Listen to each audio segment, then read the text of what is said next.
എല്ലാവർക്കും നമസ്കാരം. നമ്മുടെ പുതിയ വിദ്യാവീതിയുടെ ഒരു ക്ലാസ്സിലേക്ക് നിങ്ങൾക്ക് സ്വാഗതം. ഇതൊരു ക്ലാസ് ആയിട്ട് തന്നെയാണ്, അതുകൊണ്ട് തന്നെയാണ് ക്ലാസ് എന്ന് പറഞ്ഞത്. ഇത് നിങ്ങൾ കാണുവാണെങ്കിൽ നിങ്ങൾ എന്ത് ചെയ്യണം? മുഴുവനായിട്ട് കാണണം. അല്ലാതെ അരയും മുറിയും ഒന്നും കണ്ടിട്ട് ഒരു കാര്യവും ഇല്ല. അങ്ങനെ നിങ്ങൾ കാണാനാണെങ്കിൽ നിങ്ങൾ എന്ത് ചെയ്യണ്ട? ഈ ഒരു ക്ലാസ്സിൽ നിങ്ങൾ വെറുതെ കയറി നിങ്ങളുടേതായ സമയം കളയേണ്ടതില്ല.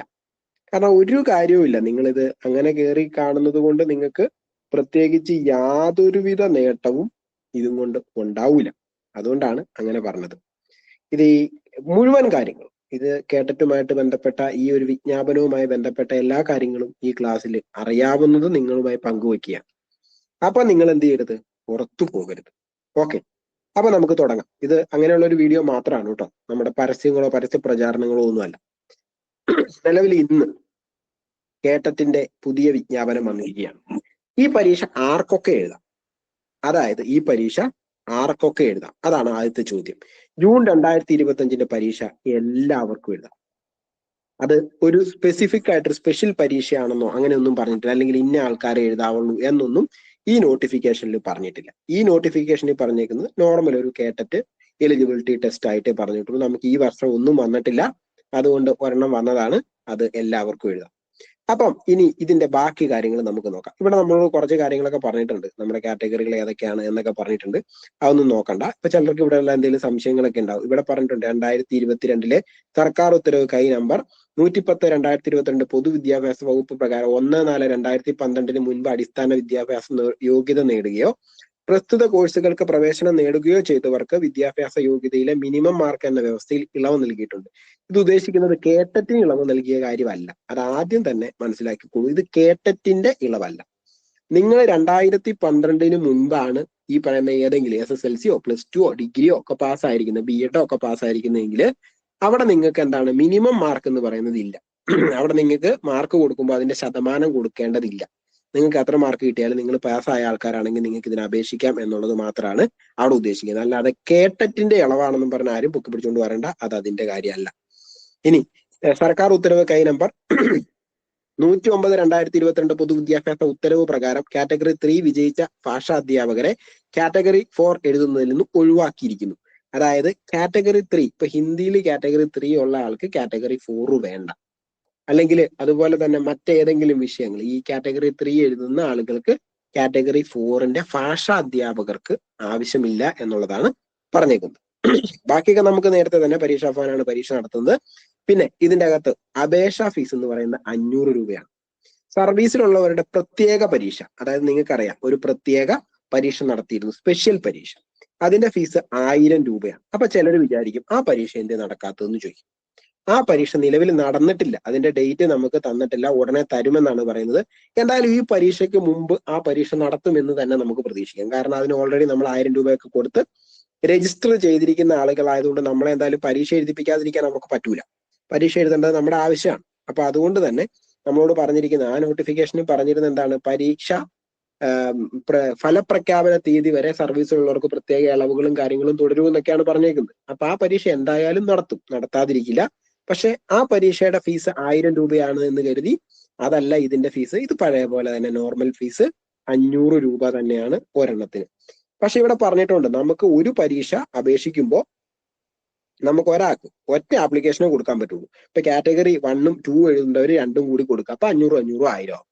ഇനി കാറ്റഗറി 1ഉം 2ഉം 3ഉം എഴുതുന്നവർക്ക് 1500 രൂപ. പക്ഷെ എല്ലാം കൊടുക്കുമ്പോൾ നിങ്ങൾ സെലക്ട് ചെയ്യണം, മുകളിലെല്ലാം ഒരുമിച്ച് ഒറ്റ ആപ്ലിക്കേഷനിൽ തന്നെ എന്ത് ചെയ്യണം? കൊടുക്കണം. അത് നിങ്ങൾ കൃത്യമായിട്ട് മനസ്സിലാക്കുക. ഇതിനകത്ത് പറഞ്ഞിട്ടുണ്ട് എന്തെങ്കിലുമൊക്കെ പ്രത്യേക പ്രശ്നങ്ങൾ ഉണ്ടായിക്കഴിഞ്ഞാൽ അത് നിങ്ങൾ മാത്രമായിരിക്കും കാരണം എന്ന് പറഞ്ഞിട്ടുണ്ട്. അതുകൊണ്ട് ആ കാരണം നിങ്ങളായതുകൊണ്ട് അത് നിങ്ങൾ ഉറപ്പുവരുത്തുക. പിന്നെ നിങ്ങൾ കൊടുക്കുന്ന അപേക്ഷയ്ക്കകത്ത് ഒരുപാട് പ്രാവശ്യം നിങ്ങൾക്ക് പറ്റുന്നതാണ് തിരുത്തലുകൾ. അവിടെ നമുക്ക് ഈ കൺഫേം ചെയ്യുന്നതിന് മുമ്പ് നിങ്ങൾക്ക് എന്തെങ്കിലും പ്രശ്നങ്ങൾ ഉണ്ടെങ്കിൽ ഒന്ന് വായിച്ചു നോക്കി ഒന്ന് തിരുത്തണം. അല്ലെങ്കിൽ പിന്നെ പരീക്ഷയുടെ അപേക്ഷ വെച്ച് കഴിയുമ്പോൾ ഇനി എന്നാ സാറേ പരീക്ഷയുടെ ഡേറ്റിന്റെ തിരുത്താൻ വരുന്നത് എന്നാ സാറേ എന്ന് ചോദിച്ച് ആരും വിളിക്കാതിരിക്കാൻ വേണ്ടിയിട്ടാണ് അങ്ങനെ പറയുന്നത്. ഓക്കെ, ഇനി നമ്മളോട് പറയുന്നത് പരീക്ഷയുടെ പ്രത്യേക ദിവസങ്ങളെ കുറിച്ചിട്ടാണ്. നാളെ 3/7/2025 മുതൽ പരീക്ഷയ്ക്ക് അപേക്ഷിക്കാം. അപ്പൊ നാളെ രാവിലെ ചൂട്ടും കത്തിച്ച് പിടിച്ച് പോകരുത്. നിങ്ങൾ രാവിലെ എന്ത് ചെയ്യുക? ഇതിന് വേണ്ടിയിട്ട് തിരക്കൊന്നും പിടിക്കേണ്ട. 10-ാം തീയതി വരെ നമുക്ക് അവസരമുണ്ട്. ഈ 10-ാം തീയതി വരെ അവസരം ഉള്ളത് കൊണ്ട് തന്നെ ഇപ്പൊ നിങ്ങൾ ചൂട്ട് കത്തിച്ച് പിടിക്കാൻ പോകണ്ട. അതിനകത്ത് ഇപ്പൊ നാളെ വൈകുന്നേരം ഒരു 5 മണി 6 മണിയൊക്കെ ആവുമായിരിക്കും ഓൺലൈനിൽ അപേക്ഷ ഓപ്പൺ ആകുമ്പോൾ. സാധാരണ ഇവരുടെ ഒരു രീതി അതാണ്. അപ്പൊ അതുകൊണ്ട് അത് ഓപ്പൺ ആകുന്നിടം വരെ നിങ്ങളൊന്ന് ക്ഷമിക്കുക, എന്നിട്ട് അത് ഓപ്പൺ ആയിട്ട് നമുക്ക് ചെയ്യാം. ഫൈനൽ പ്രിന്റ് ഔട്ട് എടുക്കേണ്ടതും 10-ാം തീയതി തന്നെയാണ്. ഹോൾ ടിക്കറ്റ് വരുന്നത് ഓഗസ്റ്റ് 14-ാം തീയതിയാണ്. അതായത് നമ്മുടെ സ്വാതന്ത്ര്യ ദിനത്തിന്റെ തലേന്നാണ് വരുന്നത്, അല്ലാതെ അതിന് മുമ്പ് വരത്തില്ല. അപ്പം ഇത് പ്രത്യേകം ശ്രദ്ധിച്ചോണം. 10/8 10/7 പല 14/8 അതായത് 14-ാം തീയതി ഓഗസ്റ്റ്, അല്ലാതെ 14-ാം തീയതി ജൂലൈ അല്ല. അപ്പൊ അതുകൊണ്ട് അന്നയാണ് ഹോൾ ടിക്കറ്റ് കിട്ടത്തുള്ളൂ.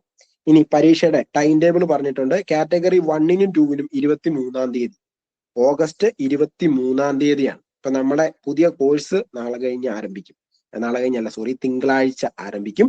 തിങ്കളാഴ്ചയാണ് നമ്മുടെ പുതിയ കോഴ്സ് ആരംഭിക്കുന്നത്. നിങ്ങൾക്ക് അഡ്മിഷൻ വേണമെങ്കിൽ 94 95 177 417 ഈ നമ്പറിൽ വിളിച്ചാൽ മതി. കാറ്റഗറി കേട്ടറ്റിന്റെ 1ഉം 2ഉം മാത്രമാണ് വിദ്യാവീതി കോച്ചിങ് കൊടുക്കുന്നുള്ളൂ. അതിന്റെ വിശദാംശങ്ങൾ ഞാൻ പിന്നെ പറയാം. നിങ്ങൾ ഈ നമ്പർ ഓർത്തിരുന്നു, 94 95 177 417. ഏറ്റവും കൂടുതൽ കാറ്റഗറി 1-ലും 2-ലും വിജയിപ്പിക്കുന്നത് നമ്മളാണ്. നിങ്ങൾ പുറത്ത് അന്വേഷിച്ച് നോക്കിയിട്ട് ചേർന്നാൽ മതി, നമുക്ക് വേറെ പരസ്യവാചകങ്ങളൊന്നുമില്ല. കാറ്റഗറി 3 കാറ്റഗറി 4 24-ാം തീയതി ഞായറാഴ്ചയാണ് പരീക്ഷ നടക്കുന്നത്. അത് ബാക്കിയെല്ലാം അതുപോലെ തന്നെ, വേറെ വ്യത്യാസമോ കാര്യങ്ങളോ ഒന്നും നിലവിലില്ല. ഇനി കേട്ടറ്റ് അപേക്ഷിക്കുന്ന മുമ്പ് ശ്രദ്ധിക്കേണ്ട കാര്യങ്ങൾ. ഒരു പരീക്ഷാർത്ഥി കാറ്റഗറി എഴുതുന്നതിന് ഒരു പ്രാവശ്യം, ഞാൻ മുമ്പേ പറഞ്ഞു, ഒറ്റ പ്രാവശ്യം നിങ്ങൾക്ക് ആപ്ലിക്കേഷൻ വെക്കാൻ പറ്റുള്ളൂ. അതിൻ്റെ അകത്ത് ഏതൊക്കെ എഴുതണോ അതെല്ലാം അതിൻ്റെ അകത്ത് തന്നെ കൊടുത്തോണം. അപേക്ഷ ഓൺലൈനായിട്ട് മാത്രമാണ്. നിങ്ങളുടെ മറ്റു കാര്യങ്ങളെല്ലാം ശ്രദ്ധിക്കുക. അപേക്ഷ സമർപ്പിക്കുന്നതിനായി ഫോട്ടോയിൽ പരീക്ഷാർത്ഥിയുടെ പേരും ഫോട്ടോ എടുത്ത തീയതിയും രേഖപ്പെടുത്തേണ്ടതില്ല. കണ്ടോ, ഇതിവിടെ രേഖപ്പെടുത്തേണ്ട. ഇനി അത് ചോദിച്ച് പ്രത്യേകിച്ച് ആരും മെസ്സേജ് അയക്കേണ്ട.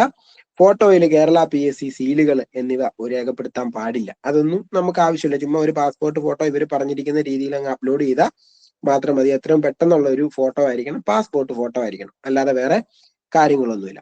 പിന്നെ ഇവിടെ പറഞ്ഞിരിക്കുന്നുണ്ട്, അപേക്ഷ സമർപ്പിക്കുമ്പോൾ വെബ്സൈറ്റിൽ നിന്നും നിർബന്ധമായും ഒരു ഐഡന്റിറ്റി കാർഡ് സെലക്ട് ചെയ്ത് ആയതിന്റെ നമ്പർ രേഖപ്പെടുത്തേണ്ടതും പ്രസ്തുത ID കാർഡിന്റെ അസൽ പരീക്ഷാ ഹാളിലേക്ക് ഇൻവിജിലേറ്റർ പരിശോധിക്കാനായി നൽകേണ്ടതും ID കാർഡ് ഹാജരാക്കാത്തവരെ പരീക്ഷ എഴുതാൻ അനുവദിക്കുന്നതുമല്ല. ഈ ID കാർഡ് എന്ന് പറയുന്നത് വേറെ ഒന്നുമില്ല, നിങ്ങളുടെ എന്തെങ്കിലും ഒരു തിരിച്ചറിയൽ കാർഡ്, അത് അതിൻ്റെ അകത്ത് കിടപ്പുണ്ട്. ആധാർ കാർഡ് ഉണ്ട്, പാൻ കാർഡ് ഉണ്ട്, വോട്ടേഴ്സ് ID കാർഡ് ഉണ്ട്, ഡ്രൈവിംഗ് ലൈസൻസ് ഉണ്ട്. അതിലേതാണോ നിങ്ങൾ കൊണ്ടുപോകാൻ ഉദ്ദേശിക്കുന്നത് അത് തന്നെ അവിടെ സെലക്ട് ചെയ്യുക, അതിന്റെ നമ്പർ കൊടുക്കുക. അപ്പൊ ആധാർ കാർഡ് ആണെങ്കിൽ ആധാർ കാർഡിന്റെ നമ്പർ കൊടുക്കുക. എന്നിട്ട് പരീക്ഷ എഴുതാൻ പോകുമ്പോൾ ആ ആധാർ കാർഡ് തന്നെ വേണം കൊണ്ടുപോകാൻ. അല്ലാതെ നിങ്ങളുടെ തോന്നിയാസിന് വേറെ ഏതെങ്കിലും ഒരു ID കാർഡ് കൊണ്ടുപോയിട്ട് കാര്യമില്ല. ഏതാണോ കൊടുക്കുന്നത് അത് തന്നെ കൊണ്ടുപോകുക. അപേക്ഷയിലെ വിവരങ്ങൾ പൂർണ്ണമായും ശരിയാണെന്ന് പരിശോധിച്ച് ഉറപ്പുവരുത്തിയ ശേഷം ഫൈനൽ പ്രിന്റ് ഔട്ട് എടുക്കുക, കൺഫർമേഷൻ നൽകുക. പരീക്ഷാ ഫീസ് ഓൺലൈനായിട്ട് അപേക്ഷിക്കുക. ഓക്കെ. ഇനി അപേക്ഷ സമർപ്പിക്കുന്ന സമയത്ത് ഉപയോഗിക്കുന്ന ഫോട്ടോ തന്നെയാണ് കേട്ടിട്ട് സർട്ടിഫിക്കറ്റിലും ഉൾപ്പെടുത്തുന്നത്. അതുകൊണ്ട് വൃത്തിയായിട്ടുള്ള ഫോട്ടോ വേണം. പിന്നീട് അതിന്റെ പുറകെ നടക്കാൻ പാടില്ല എന്നുള്ളതാണ്. പിന്നെ ഇനി നിങ്ങൾക്ക് കേട്ടറ്റിനെ കുറിച്ചിട്ട് എന്താണ് കൂടുതലായിട്ട് പറയേണ്ട കാര്യമൊന്നുമില്ല. സിലബസ് എന്ന് പറയുന്നത് SCRT തയ്യാറാക്കുന്ന സിലബസ് ആണ്. അത് കഴിഞ്ഞ ദിവസമൊക്കെ ഒരുപാട് പേര് വിവരാവകാശമൊക്കെ വെച്ച് ചോദിച്ചു എന്തെങ്കിലും മാറ്റം വന്നിട്ടുണ്ടോ. നിലവിൽ മാറ്റമൊന്നും വന്നിട്ടില്ല എന്നുള്ള രീതിയിലാണ് അറിയാൻ കഴിഞ്ഞേക്കുന്നത്. പിന്നെ കേട്ടറ്റ് കാറ്റഗറി 1 എന്ന് പറയുന്നത് പ്രൈമറി ക്ലാസ്സുകൾക്കും 2 എന്ന് പറയുന്ന അപ്പർ പ്രൈമറി ക്ലാസ്സുകൾക്കും, ഇനി 2 ഉണ്ടെങ്കിൽ 1 വേണ്ട. അതുപോലെ തന്നെ ഹൈസ്കൂൾ എന്ന് പറയുന്നത് കാറ്റഗറി 3 ആണ് എഴുതേണ്ടത്. പിന്നെ എന്താണ് കാറ്റഗറി 4 എന്ന് പറയുന്നത് സ്പെഷ്യൽ ടീച്ചേഴ്സിന് വേണ്ടിയിട്ടുള്ളതാണ്. ഓക്കെ. ഇനി ഇതിന്റെ അകത്ത് പ്രത്യേകിച്ച് കാര്യങ്ങളൊന്നുമില്ല. ഇത്രയും കാര്യങ്ങളാണ് നമ്മളോട് പറഞ്ഞിരിക്കുന്നത്. ഇനി പിന്നെ നിങ്ങൾക്ക് ചിലപ്പോൾ ചെറിയൊരു സംശയം തോന്നും, ഈ പരീക്ഷ ആർക്കൊക്കെ അപേക്ഷിക്കാം. ഞാൻ മുൻപേ പറഞ്ഞു, എങ്കിലും ഒന്നുകൂടി പറയുകയാണ്, ഈ പരീക്ഷ എല്ലാവർക്കും അപേക്ഷിക്കാം. നിലവില് എല്ലാവർക്കും ഈ പരീക്ഷ എന്ത് ചെയ്യാം, അപേക്ഷിക്കാം. അതായത് നിലവിൽ ഇപ്പം സർവീസിനുള്ള ഒരു പ്രത്യേക പരീക്ഷയ്ക്ക് അപേക്ഷിച്ചിട്ട് പരീക്ഷ കഴിയാതിരിക്കുന്നവരും എന്ത് ചെയ്യണം, ഇതിനെ അപേക്ഷിക്കണം. ഇല്ല, നിങ്ങളുടെ ഒരു അവസരം നിങ്ങൾക്ക് നഷ്ടപ്പെട്ടു. ഈ പരീക്ഷയാണോ ഇനി ആദ്യം വരുന്നത് നമുക്ക് പറയാൻ പറ്റൂലല്ലോ. അപ്പം ഏത് പരീക്ഷയാണോ ആദ്യം വരുന്നത് ആ പരീക്ഷ എഴുതി പാസ്സാവുക എന്നുള്ളത് മാത്രമാണ് നമ്മുടെ ലക്ഷ്യം. അങ്ങനെയാണല്ലോ നമ്മുടെ സർക്കാർ ഉത്തരവ് 133/2024 പറഞ്ഞേക്കുന്നത്. അപ്പം നമ്മൾ ചെയ്യേണ്ട കാര്യങ്ങൾ ഇതൊക്കെയാണ്. അപ്പൊ നിങ്ങൾ എന്ത് ചെയ്യുക, കാര്യങ്ങളെ കുറിച്ചിട്ട് നന്നായിട്ട് മനസ്സിലാക്കുക. കാര്യങ്ങളെ കുറിച്ചിട്ട് നന്നായിട്ട് മനസ്സിലാക്കിയതിന് ശേഷം മാത്രം നിങ്ങൾ എന്ത് ചെയ്യുക, അപേക്ഷ കൊടുക്കുക. അല്ലാതെ നിങ്ങൾ ഒരു കാരണവശാലും അപേക്ഷ കൊടുക്കാൻ പോകരുത് എന്നുള്ളതാണ് എൻ്റെ ഒരു അഭിപ്രായം. പിന്നെ ഇനി ഞാൻ നമ്മുടെ വിദ്യാവീതിയുടെ കേട്ടറ്റ് ക്ലാസ്സുകളെ കുറിച്ചിട്ടും കൂടെ ഒന്ന് പറഞ്ഞ് ഈ ഒരു വീഡിയോ ചുരുക്കാം. വിദ്യാവീതിയുടെ കേട്ടറ്റ് ക്ലാസ് എന്ന് പറയുന്നത് നമ്മൾ തിങ്കളാഴ്ച മുതലാണ് ആരംഭിക്കുന്നത്. എന്നാണ്, തിങ്കളാഴ്ച മുതലാണ് നമ്മൾ ആരംഭിക്കുന്നത്. അപ്പൊ ഇന്നിപ്പം എന്താണ്, ബുധനാഴ്ചയായി. ഈ വ്യാഴം വെള്ളി നമ്മൾ തിങ്കളാഴ്ചത്തേക്ക് ക്ലാസ് ആരംഭിക്കും. വിദ്യാവിധിയുടെ കേട്ടറ്റ് ക്ലാസ്സിൽ 100 പേർക്കാർക്കും പങ്കെടുക്കാൻ അവസരം. നമുക്കിപ്പോൾ ഓൾറെഡി ഒരു 100 പേരുടെ ബാച്ച് പോകുന്നുണ്ട്. ഇനി ഒരു 100 പേർക്കൂടെ നമ്മൾ കൊടുക്കും. നമ്മുടെ ഫീസ് വന്നിട്ട് 4000 രൂപയാണ്. അയ്യോ, 4000 രൂപ എന്ന് പറഞ്ഞാൽ ഇച്ചിരി കൂടുതലാണല്ലോ എന്ന് വിചാരിക്കും. പക്ഷെ നമ്മുടെ ക്ലാസ്സുകളൊക്കെ ലൈവ് ക്ലാസ് ആണ്. ഗൂഗിൾ മീറ്റ് വഴിയായിരിക്കും നമ്മുടെ ക്ലാസ്സുകൾ നമ്മൾ നടത്തുക. സമയം രാത്രി 8:30 മുതൽ 10 വരെ ആയിരിക്കും നമ്മുടെ ക്ലാസ്സിന്റെ ടൈമിങ്. ഈ ലൈവ് ക്ലാസ് നമ്മൾ റെക്കോർഡ് ചെയ്ത് നമ്മുടെ ആപ്ലിക്കേഷൻ മുഖേന നിങ്ങൾക്ക് നൽകും. പിന്നെ നമ്മുടെ ക്ലാസ്സിന്റെ അകത്ത് നിങ്ങൾക്ക് പഠിപ്പിക്കാനുള്ള കാര്യങ്ങൾ മാത്രം. ഇപ്പം നിങ്ങൾക്ക് അറിയാം, ഇന്നിപ്പം 3-ാം തീയതിയായി. തിങ്കളാഴ്ച എന്ന് പറയുമ്പോൾ നമുക്ക് ഒത്തിരി ദിവസമൊന്നുമില്ല. അപ്പൊ ആ ചുരുങ്ങിയ ദിവസം കൊണ്ട്, ഒരു 10-40 ദിവസം കൊണ്ട് നിങ്ങൾക്ക് പഠിക്കേണ്ട കാര്യം, ഈ കേട്ടിട്ട് പരീക്ഷ ജയിക്കുക എന്നുള്ളത് മാത്രമാണ് നിങ്ങളുടെ ഉദ്ദേശം. അല്ലാതെ ഇതിൻ്റെ അകത്ത് ഒരുപാട് മാർക്ക് മേടിക്കുക എന്നുള്ളതൊന്നുമല്ല. അപ്പൊ നമ്മൾ ആ ഒരു ലെവലിൽ മാത്രമായിരിക്കും നിങ്ങൾക്ക് ക്ലാസ് തരിക. അപ്പൊ ആ ഒരു ലെവലിൽ തരുന്ന ക്ലാസ്സുകൾ നിങ്ങൾ എന്ത് ചെയ്യുക, ആ ഒരു ലെവലിൽ തന്നെ കണ്ടു തീർക്കുക. അങ്ങനെ കണ്ട് ആ ലൈവ് ക്ലാസ്സുകളിൽ പങ്കെടുത്താൽ 100% നിങ്ങൾക്ക് വിജയിക്കാൻ പറ്റും. ഓരോ വിഷയത്തിന് അതുമായി ബന്ധപ്പെട്ട് കൃത്യമായിട്ട് അറിയാവുന്ന M.Ed, B.Ed കോളേജുകളിൽ നിലവിൽ പഠിപ്പിച്ചുകൊണ്ടിരിക്കുന്ന അധ്യാപകരെ കൊണ്ടാണ് നമ്മൾ ക്ലാസ് എടുപ്പിക്കുന്നത്. പ്രൈവറ്റ് ഇൻസ്റ്റിറ്റ്യൂട്ടുകളിൽ പഠിപ്പിക്കുന്നവർ. അപ്പൊ അവരെ കൊണ്ടാണ് ക്ലാസ് എടുപ്പിക്കുന്നത്. ഗൂഗിൾ മീറ്റ് വഴി ലൈവ് ക്ലാസ് ആണ്. നിങ്ങൾക്ക് എന്ത് സംശയവും ചോദിക്കാം.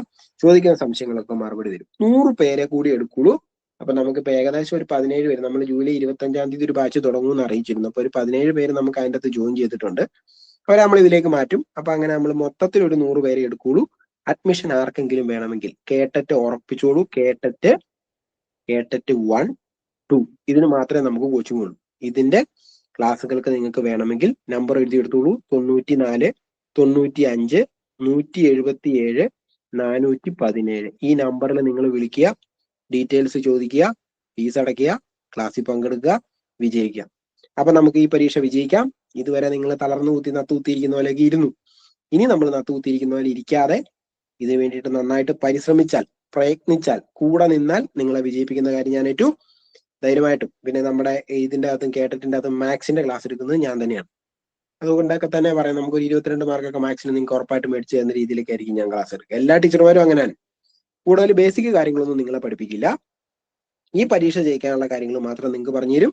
അതിൽ നിങ്ങൾക്ക് പഠിക്കാം, വിജയിക്കാം. ഓക്കെ, അപ്പൊ നമുക്ക് നമ്മുടെ അഡ്മിഷൻ എടുക്കുകയാണെങ്കിൽ നമുക്ക് വീണ്ടും കാണാം. ഇനി എന്തെങ്കിലും സംശയം ഉണ്ടെങ്കിൽ നിങ്ങൾക്ക് എന്ത് ചെയ്യാം, എന്റെ ആ നമ്പറിൽ വിളിക്കാം. Okay, thank you.